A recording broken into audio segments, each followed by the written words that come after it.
Ready to cozy up your space this fall? Wisco Home Goods has just what you need. Hand-poured soy candles crafted in small batches, made to burn clean, and scented with the warm, comforting notes of the season. Stop by their shop at 4664 Cottage Grove Road on Madison's beautiful east side, or browse their fall collection online at wiscohomegoods.com. Shop local, breathe easy, feel good. All autumn long with Wisco Home Goods.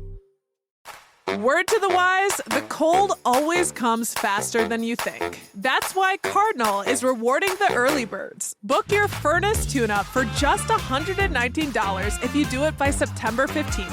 After October 1st, it's $149, and trust me, you don't want to wait until then. A broken furnace isn't just inconvenient, it's chaos. Smart homeowners get ahead of it. Cardinal's the team Madison trusts to keep homes warm.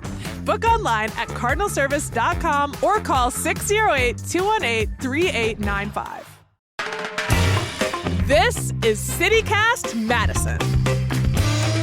I'm Bianca Martin, and here's what Madison's talking about. Happy Friday, y'all. September is in full swing, and there's a lot to talk about. It's time for the Friday News Roundup. I am executive producer Haley Sperling here, filling in for your host, Bianca Martin, while she is on vacation. And with me today is my rock star team. Let's bring them in, starting with our iconic producer, Jade Isiri Ramos. Welcome to the other side of the mic, Jade. Hi, Haley. Happy to be here with you. And we have our Madison Minutes newsletter frontman, Rob Thomas. Hello, Rob. Hey, Haley. It's September, but it's nice out, so I'm wearing a Hawaiian shirt in the record. Yes, but it's like black and kind of like sleek. So she's giving fall vacation chic. I am kicking us off this week with a story that everybody loves to talk about. It's buildings, y'all, and more specifically, tall downtown housing. Some of our favorite words here on this podcast. So earlier this week, the Wisconsin State Journal published not one, but two stories about two separate proposed 16-story housing developments in the State Street area. So the first development comes to us from a Georgia-based student housing developer. Let's talk about the details. According to reporting from the Wisconsin State Journal's Nicole Pollock, this project would have 261 residential units ranging from studios to 5 bedrooms with a total of 974 beds. So pretty classic student housing situation. The building would also have 1,500 square feet of retail space, a rooftop pool, 77 vehicle parking spaces, and 431 long-term bike parking spaces. So, tale as old as time. Big building with commercial space at the bottom. Rooftop pool is an interesting touch considering that we live in the great state of Wisconsin, but I might just be a little bit jealous there. This proposed building would require the demolition of existing buildings at 411 through 433 West Gilman Street. These include the Master Hall and Stratford Atrium Apartments and Fugu Asian Fusion Restaurants. Have y'all ever been to Fugu? I have not. No, but I don't have lunch plans, so. You could still go. Yeah, Rob, what are you doing? You want to go to lunch? Let's go. I've never been either. I love it. I haven't been since I was a student at UW. It's very classic, but everything I've gotten there has been super awesome. So this is a pretty major development there. No word on what's going to happen with the restaurant. But across the street, the city has gotten another proposal for another 16-story student housing project, this time from a producer based in Austin, Texas. Again, according to State Journal reporting, this project would have 115 units, again between 1 and 5 bedrooms. This time, 105 vehicle parking spaces and 240 bike parking spaces, and about 250 square feet of retail space, which we learned can be a lot or a little, depending on how you live your life. My question to you guys is, what would you guys put in 250 square feet of retail space? Because in my mind, that is a tiny, tiny space. I'm thinking podcast studio. Let's relocate. I'm going to build it out. It's going to be so soundproof. It's going to be at least 100 square feet of that will be sound padding. Yeah, that sounds actually kind of ideal for us. Mm-hmm. What about you, Rob? I'm picturing, given the size, like a bespoke action figure store, like Funko Pops, like those little ones that cost like $100 that have articulated limbs. And so they look like normal size in this tiny store. Like you could sell a tiny horse in that tiny store. I love that. You kind of had the same thought that I did. I thought 250 square feet is so small. I would open a shop that sells like exclusively hamster clothing or something like that. It's got to be small items in the small store. But I digress with this dream. This proposed development is situated basically across the street from the first one that I mentioned today, and it will also require the demolition of a couple of buildings that currently occupy the spaces at 446 and 450 West Gilman Street. And this is where things get a little tricky for this developer, because one of those buildings in question is home to Portabella Italian Restaurant, which has occupied that space since December 1967. It is one of Madison's oldest restaurants. The building itself dates back to about 1920. Have you guys been to Portabella? I've been to Portabella, and it is like a trip back in time. I think Paisans grew out of the basement of Portabella or something like that. But it is like very old school Italian place. Very, very nice looking, where you get like chicken parm and baked fettuccine Alfredo. And it's that kind of a place. I haven't been, but I'm always struck by just the sort of visuals of the way that Madison has grown up around it. It truly looks like, I don't know, like a rose bush among like oak trees, you know? It reminds me of Carl Fredrickson's house in Up, where it's this little house and surrounded. Yeah. Oh my God, is the solution here? Do we just tie thousands of balloons to Portabella? I love it. We got it. We solved it. Done. We've solved this problem. But yeah, so as you guys can imagine, before this out-of-state developer comes in to open this massive apartment with a rooftop pool, yes, this one also has a rooftop pool. Several city committees are going to have to talk about it, including Landmarks Commission, because this is an old space. This is a space that means a lot to people. You know, so far, the owners of Portabella have been pretty quiet about the development. They did tell the State Journal that they have been approached by a buyer, but they didn't really want to discuss the matter further because they just don't know what's going to happen. They cited other similar situations around town where well-known restaurants were slated for demolition, but plans ultimately fell through. Rob, I can see you rolling your eyes here. Well, I was just thinking, like, Essen House is a classic example. They're going to have another Oktoberfest, right? Even though, were they supposed to, like 2 years ago, supposed to close down? Yeah. I literally, every time something happens with Essen House, like, it's just like another one. We are in a time loop. And that is actually literally one of the examples that the owners of Portabella told the State Journal about. The other one being, Vintage Spirits and Grill, where they wanted to knock that down and put up a bigger development. Yeah, I did want to add, Haley, you mentioned that both those buildings will have rooftop pools, but I don't want people to worry that the students will get chilly, because I know at least the second one will also have a hot tub up there. Yeah. So they'll be okay. God. Good looking out. Yeah. Thank God. Yeah. I want to note specifically that both of these projects are still in the very early stages of development. And both of these buildings that are proposed, they are going to be 16 stories tall. And you might be thinking like, wow, Haley, 16 stories, that feels like a lot. We don't have 16-story buildings in Madison. And here's the thing, you'd be right, because most of the buildings in downtown, even the buildings that these proposals are going to be next to, the Hub, the James, Ovation, they're all about 12 to 14 stories tall. But here's where the city comes in.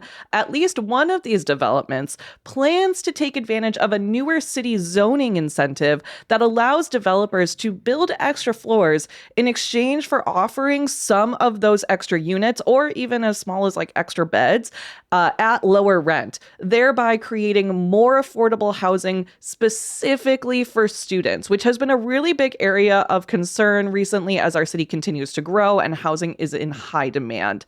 And I want to clarify something here because I remember when this was first proposed, I was kind of confused about it.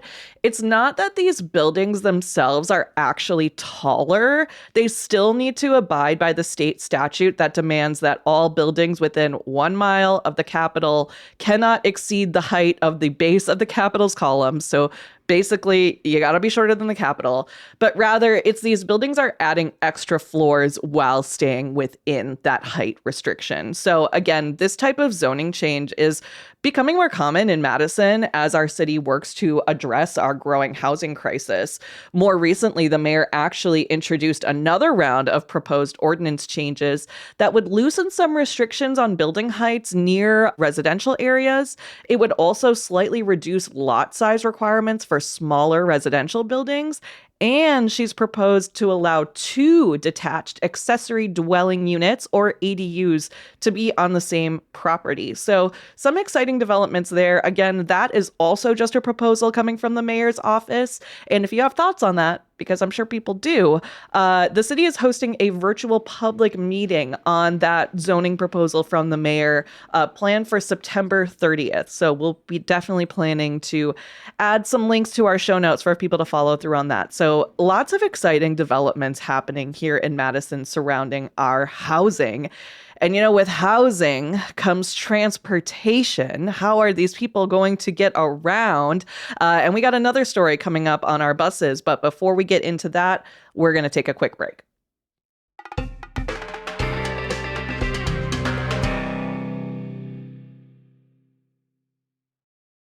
Fall's about to be busy, y'all, and I'm getting on my grind. Working out in the AMs or truly whatever I can get them in. The one thing I wish I had more of is time, particularly in the mornings. Fortunately, Huel gets that too. Huel, spelled Huel, their Black Edition powder is a complete meal, so you feel full, focused, and ready for your day.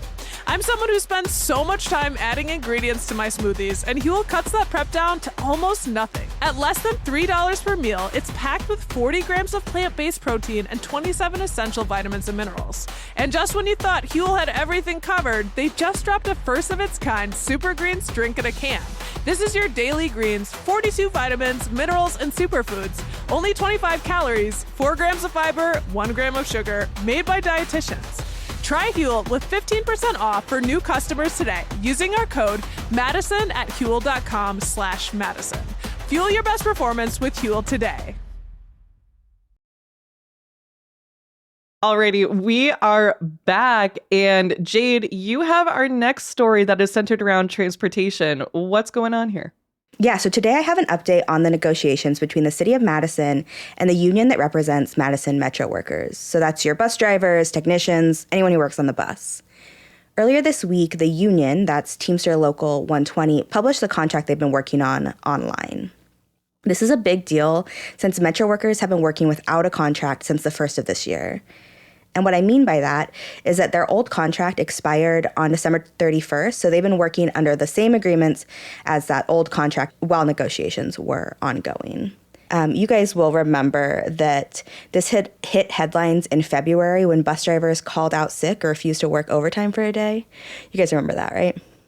Yeah, I mean, that was a big kind of surprise, I feel like, for everyone, both commuters and city workers. Everyone's are like, where's the bus drivers? And they're like, hey, we are working our assigned hours and nothing more. And I think that was kind of a kick in the pants to be like, these people are doing a lot of work and a lot of work that is going unrecognized. So I'm very excited to see a development here.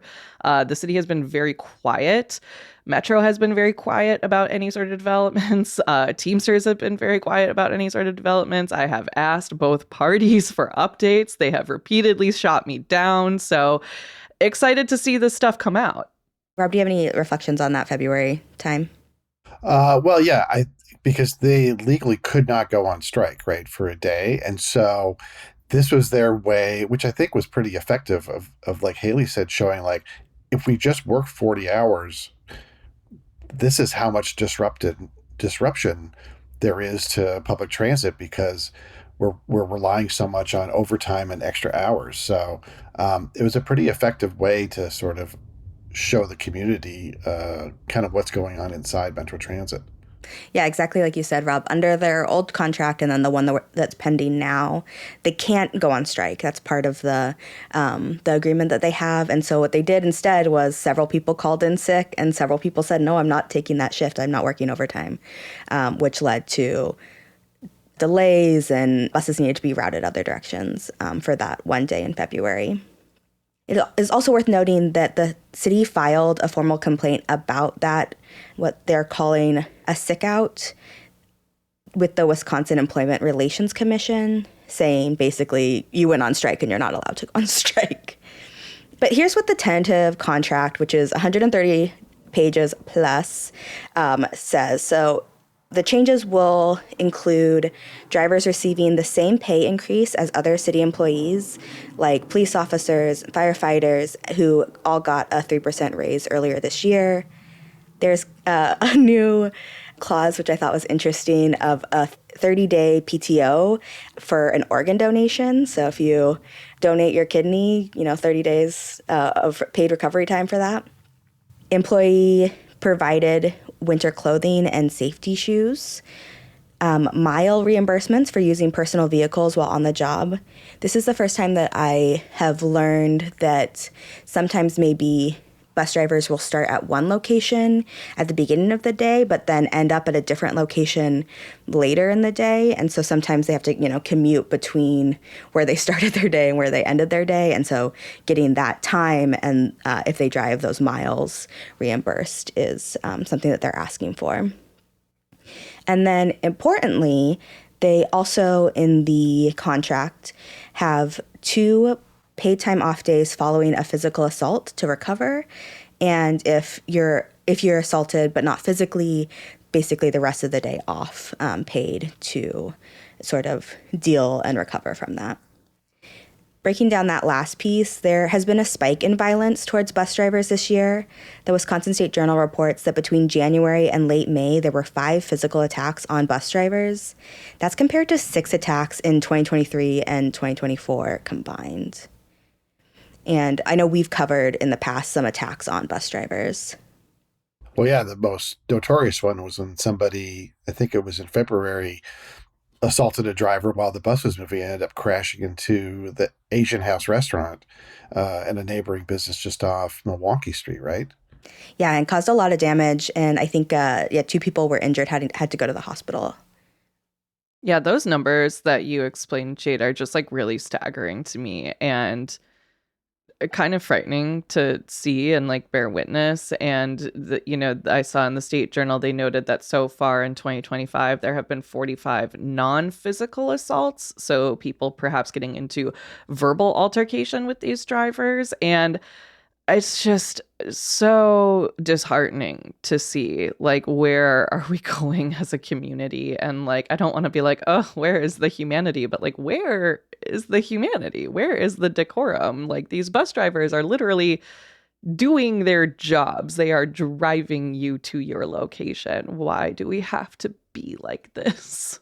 Yeah, I'm a big, I will not get off a bus without, shouting thank you. Yes. And I feel like that is the sort of energy that we should have as, a bus-having community.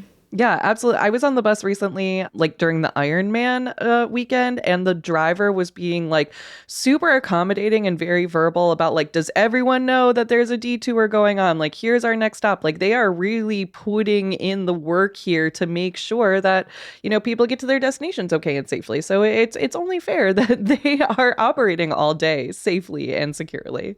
I took that same bus line, Haley, as you on the same day, and I had my bike with me, and I was really struggling to get it on the bike, and the bus driver got off, helped me out, and was just calm down. It's okay. I got this for you. So bus drivers, safety is clearly a big concern. These were, besides wage adjustments in the contract, the employee assault section is the most changed section. I found it really interesting to go through. Every change that they made is noted in red, so you can really see what has changed from this year to that year. And previously, the section talking about assaults was, just really a paragraph that is you can have the day off if you were attacked, and that can include like physical assault or a weapon being threatened. And, now it's about a full page with sort of breaking down what is a physical assault, what is a verbal assault, and what are you entitled to as an employee of Metro if that happens to you. I will also say, like I said, it's kind of interesting that they released it. The city did not know that this was going to happen. City spokesperson Dylan Brogan told the Wisconsin State Journal that the city doesn't comment on active contract negotiations, but he did confirm that the city and the union are close to a deal. So the TLDR is that the city and Metro employees are likely going to have an agreement after 9 months of no contract. And the new contract they'll sign will expire at the end of 2026. Wow. So it could be a little bit of closure on this saga that we have been covering for a long, long time. I am very eager to talk to someone from Metro. I'm very eager to talk to a bus driver. If you are out there, please reach out to us. You can find us online, madison@citycast.fm. Would love to chat. And I know we have another story coming up right around the bend. But before we get into that, we are going to take another quick break.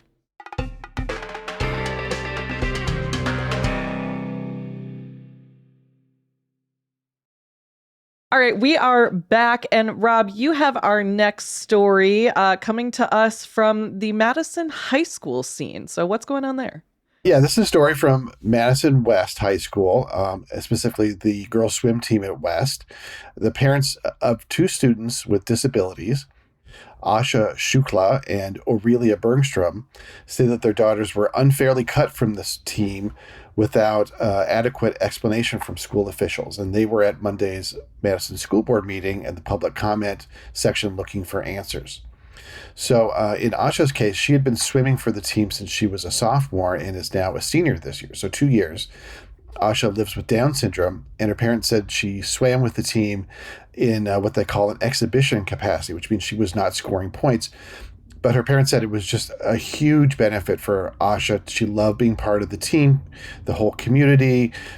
She and her fellow swimmers really bonded, and that the coaches and the other swimmers on the team found ways to accommodate her that matched her abilities.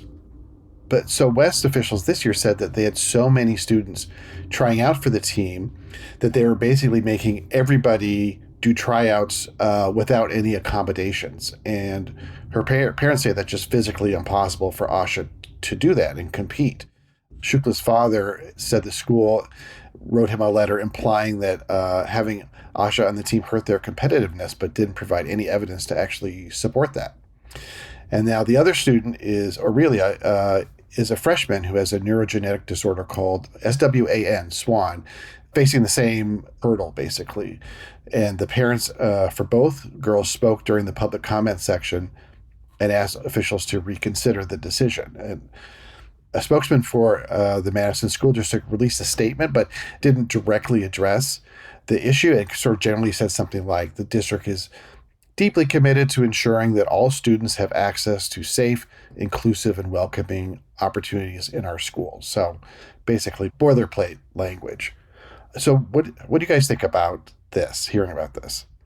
I mean, I'm just kind of confused. I really don't understand where these cuts are coming from. Like, okay, sure, there are more kids that want to be on the swim team, but that still means that there's perhaps room to start an extra JV squad, or like, I don't know, in my school, we had specific like freshman only teams. And to the competitive note, like Rob, as you mentioned, if Asha and Aurelia were swimming in exhibition capacity, like that does not impact their competitiveness at all. They're not scoring points. They're not taking it away. Like, I remember being a high school athlete, and just that sense of community that we had amongst our teams was so huge and so integral to that high school experience. And I really can't imagine, especially like Asha, who's been on the team since sophomore year, now that's being taken away from her. Like, it hurts to be cut from a team no matter what your abilities are. I will say it, like, I was a freshman trying out for the volleyball team at school. I got cut my freshman year, and like that was devastating, right? And that stays with you. And so this is just not a great message that we're sending our students. I really don't understand the reasoning here, if we're being honest. So my understanding from a WKOW piece is that they have cut the exhibition element altogether, which I think hurts more students than just these two students, right? Yeah, I have a little bit of personal experience because I'm a parent who's two kids attend West, and my stepson swam competitively for another high school in the area. And I can tell you, West is a very competitive high school swim program. They just got a brand spanking new pool like a year ago. They weren't hurt in the last couple of years. I mean, they were very competitive teams. And I understand you want your team to be competitive and to do well. And, students have their shots at college scholarships, all the rest of it.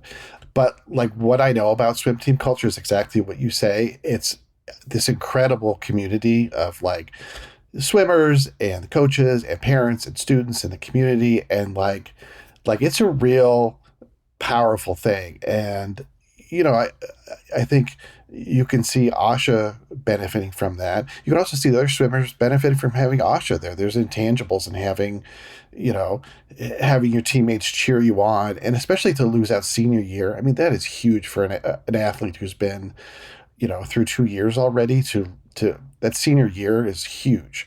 So, and the fact that the school hasn't really publicly responded to this, like that kind of, I'll say a kind of wishy-washy statement, it maybe kind of indicates to me that they maybe didn't really think through the ramifications of this. So I don't know. I guess we'll see if they reconsider. I'm really curious to see what the school board has to say here, if they're going to take a step in, especially, recently elected school board representative Martha Saravo. She is a very active disability activist. And so I'm imagining that she's got something to say. I'm imagining that everyone on the school board has something to say. So this is something that we'll definitely keep an eye out for, because I think this is a really big community-based story that, is really impactful here. And speaking of community, there's a lot going on here. We have dissected a lot of good, a lot of bad. It's time to shine some light on some good spots here. We have a few things to shout out this week. And the first is a neighbor shout out from Courtney VH. Rob, you're giving us this shout out. Who is Courtney? Who's Courtney giving some love to here? Yeah, Courtney is giving her kudos to Mission Respite, which is a local nonprofit which provides much needed breaks for primary caregivers of special need children. And as a bonus, she says they're currently hiring respite companions to make a difference in the lives of these incredible kids. So, we can pay it forward. I love that. Yeah, I love hearing these community shout outs too, because this is an organization that I've never heard of, but it sounds like they're doing some really awesome work, and sounds like there was a really cool opportunity to get involved with this group that's making an impact here in Madison. And I said, we have multiple shout outs this week, and that's because we have some new neighbors who have joined the squad. We got to give some big love to Miss Melinda W. and Deborah B. They recently joined our neighborhood. We are so stoked to have you here. Y'all know yes, like cue, thank you. Cue the horns, cue the applause, cue everything. We love our neighbors. You guys know, we just hosted our second ever neighbors only event at the Capitol last weekend. It was so much fun. Jade, what did you think? Okay, I have been in the Capitol so many times, and to officially go on a tour and really learn about what is going on in those buildings, like both like physically, like what kind of marble is in that building, and also what happens in each room, was awesome. And to do that alongside of about 20 of our neighbors was really cool. And y'all are cool people also. Like, Rob, you've said this to us personally, but it really speaks to our show that the people who listen and are committed to our show are as cool as they are. Yeah, I didn't want to say like we must be cool because our members are cool, but our members are cool. Let's just put it that way. And it was fun to, go on a little field trip, and shout out to our tour guide, Steve, who's a Madison Minute subscriber, who told us so many interesting things about. It's the guy. He was the man, yeah. Yeah. And then we grabbed a drink at Jenna's afterwards, and it was a beautiful Saturday, and it was great. It was so great to hang out with these people. It was so fun. I think a highlight for me too was we got to go on the observation deck, and I have never been up there before, and most of the people that I talked to had never been up there before, and it was also Ironman weekend, so we had the perfect view of the finish line over at Monona Terrace, and it was so fun to like hear people cheering each other on, and we're watching up above from a bird's eye view. So it just made me really excited for the next number event. We don't know what it's going to be. If you have any ideas, if you want to suggest something to us, you know where to find us. Hit our inbox at madison@citycast.fm. And if you want to get in on this next neighbor event, whatever it may be, there is only one way to do it, and that is by becoming a CityCast Madison neighbor. It's $10 a month or $100 a year. And I know I've said it before, but it really is the best way to support our work. If you appreciate our team of local journalists, here's your chance to show it. All you have to do there is head to membership.citycast.fm for more information.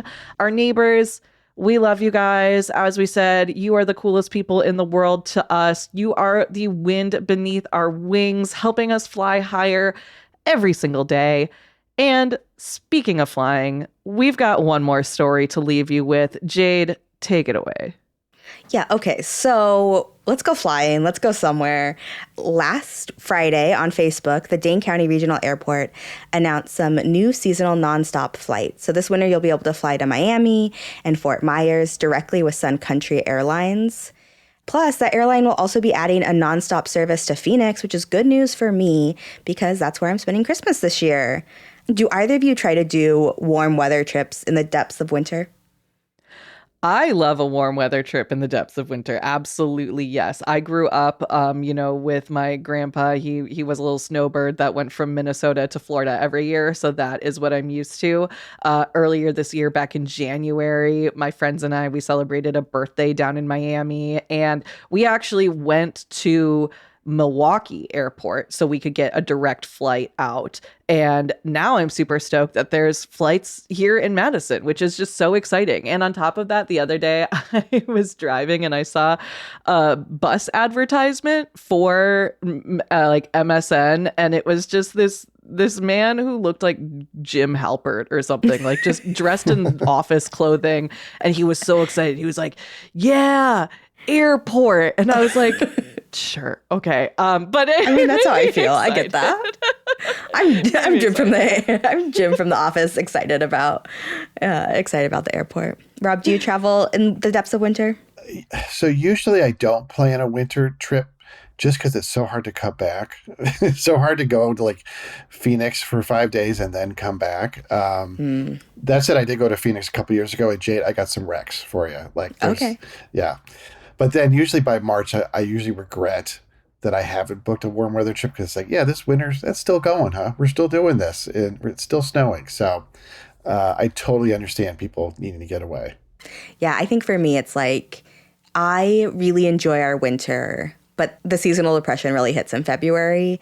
And if I haven't gone somewhere or have somewhere planned to go, I get a little bit sad. So I am definitely excited about having some more direct flights, especially if a flight gets canceled. I'm much more excited to be in Madison where I can go home versus in Denver where I'm stuck on the floor. Well, we love it. A little bit of bright news to end our week here. This has been so much fun, as usual, as always. You guys are the best. Thanks for rounding up the news with me this week. Jade Isiri Ramos, you crushed it. You too, Haley. Rob Thomas, thank you so much. Thank you, Haley.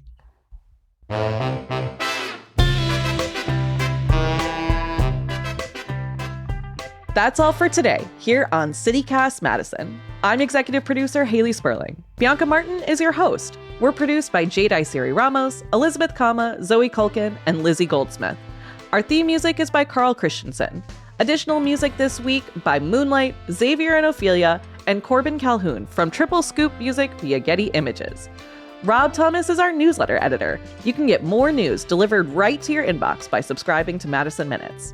And don't forget, you can support this show and get some great perks by becoming a CityCast Madison neighbor at membership.citycast.fm. If you enjoyed today's show, why not share this episode with someone who you'd take a direct flight with to Fort Myers? All right, we will see you back here Monday morning with more news from around the city. Until then, take care.